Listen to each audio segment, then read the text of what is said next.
Title page: Jesus in India, being an account of Jesus' escape from death on the cross and of his journey to India. By Hazrat Mirza Ghulam Ahmad of Qadian, the founder of the Ahmadiyya movement in Islam, 1989, Islam International Publications, Limited. Preface to the book.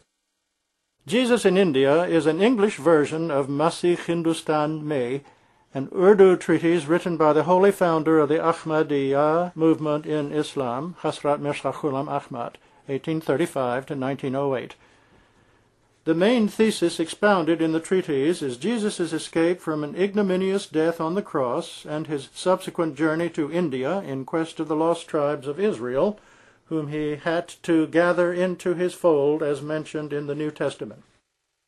Abundant evidence has been furnished from Christian as well as Muslim scriptures, old medical books, and books of history, including ancient Buddhist records, to illustrate the theme. Starting upon his journey from Jerusalem and passing from thence through Nablus and Iran, Jesus is shown to have reached Afghanistan, where he met the Jews who had settled there after their deliverance from the bondage of Nebuchadnezzar. From Afghanistan, Jesus went to Kashmir, where some Israelite tribes had also settled. He made this place his home, and here he died. His tomb has been traced and found in Khanyar Street, Srinagar. In the section dealing with the evidence adduced from ancient Buddhistic records, Hazrat Ahmad has resolved a question which, owing to its difficult nature, has for a long time confounded many a Western writer. These writers have been baffled by the striking resemblance that exists between Christian and Buddhistic teachings, and between the life events of both Jesus and Buddha, as revealed in their respective scriptures.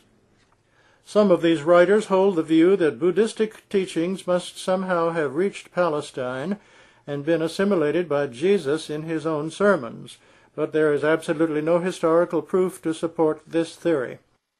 A Russian traveler named Nicholas Notovich stayed for quite some time with lamas in Tibet and had their sacred books translated for him. He is of the opinion that Jesus must have come to Tibet before the crucifixion and gone back to Palestine after having imbibed Buddhistic teachings. This also is a mere statement unsupported by reliable historical evidence. Repudiating both these views, Hazrat Ahmad writes that Jesus came to India not before the event of the cross, but after it, and that it was not he who borrowed Buddhistic teachings, but the followers of Buddha who seem to have reproduced the entire picture of the Gospels in their books. According to Hazrat Ahmad, Jesus also visited Tibet during his travels in India in search of the lost tribes of Israel. He preached his messages to Buddhistic monks, some of whom were converted Jews. The followers of Buddha were deeply impressed by his teachings and took him to be the manifestation of Buddha and their promised teacher. With faith in him as their master, they mixed his teachings with their own records and ascribed it all to the Buddha. Ample evidence in support of this is furnished from ancient Buddhistic records. Masih Hindustan Mein was written in 1899, and it marks the end of an era in which for centuries Muslims and Christians had believed in the ascension of Jesus to heaven. It being the first book ever written on the subject with such a rational approach, the book produced a most profound impact. Its arguments were broadcast, and in the past half-century it has achieved remarkable success in divesting Jesus of false appurtenances of divinity and in presenting him to the world merely as a divine prophet as he actually was. In Muslim circles, the effect has been so marked that the rector of the Al-Azhar University in Cairo issued a fatwa verdict that according to the Holy Koran, Jesus had died a natural death. Its influence on the Christian mind has also been greatly disturbing. As stated in the introduction and also at the end of the book, Hazrat Ahmad intended to write a second part in which he would have given, besides some additional proofs of Jesus' journey to India, a comparative evaluation of the teachings of Islam and Christianity with some cogent arguments in proof of the truth of Islam as well as of his own claim to be the promised Messiah.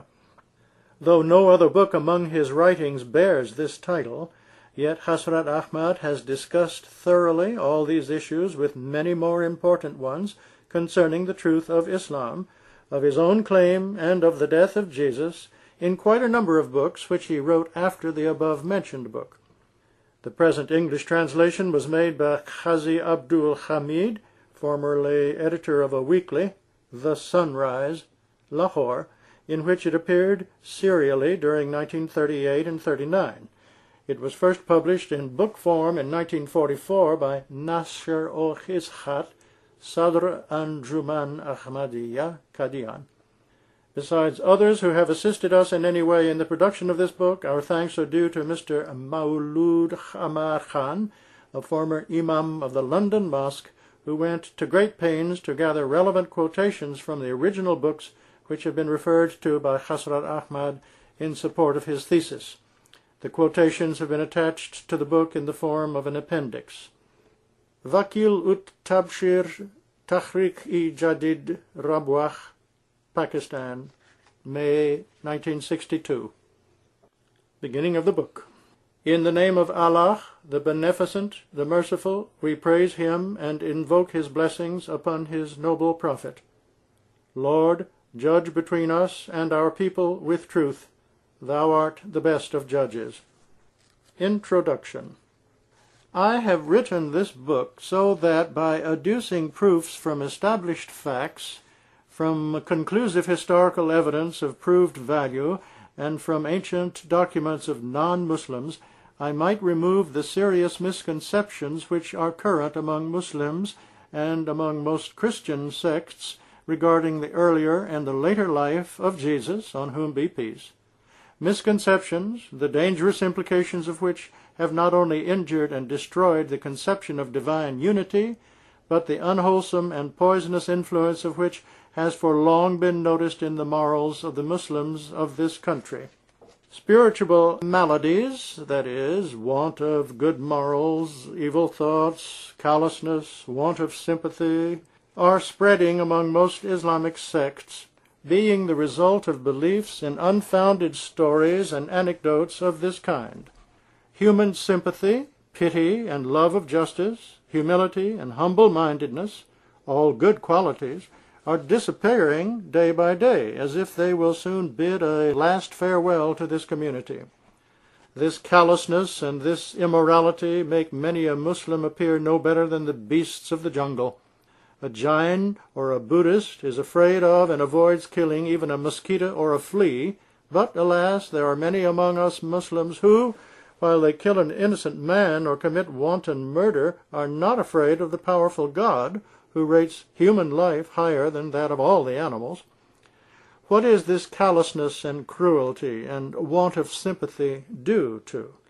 It is due to this, that from their very childhood, stories and anecdotes and wrong views of the doctrine of jihad are dinned into their ears and inculcated into their hearts, the result being that gradually they become morally dead and cease to feel the heinousness of their hateful actions. Nay, rather, the man who murders another man unawares and thus brings ruin to the murdered man's family thinks that he has done a meritorious deed, or rather that he has made the most of an opportunity to win favor with his community. As no lectures or sermons are delivered in our country to stop such evils, and if there are any such lectures they have an element of hypocrisy in them, the common people think approvingly of such misdeeds. Accordingly, taking pity upon my own people, I have compiled several books in Urdu, Persian, and Arabic, in which I have stated that the popular view of jihad prevalent among Muslims, that is, the expectation of a bloody Imam, full of spite and hostility for other people, is a texture of false beliefs inculcated by short-sighted ulema. Otherwise, Islam does not allow the use of the sword for the faith, except in the case of defensive wars, or in the case of wars waged to punish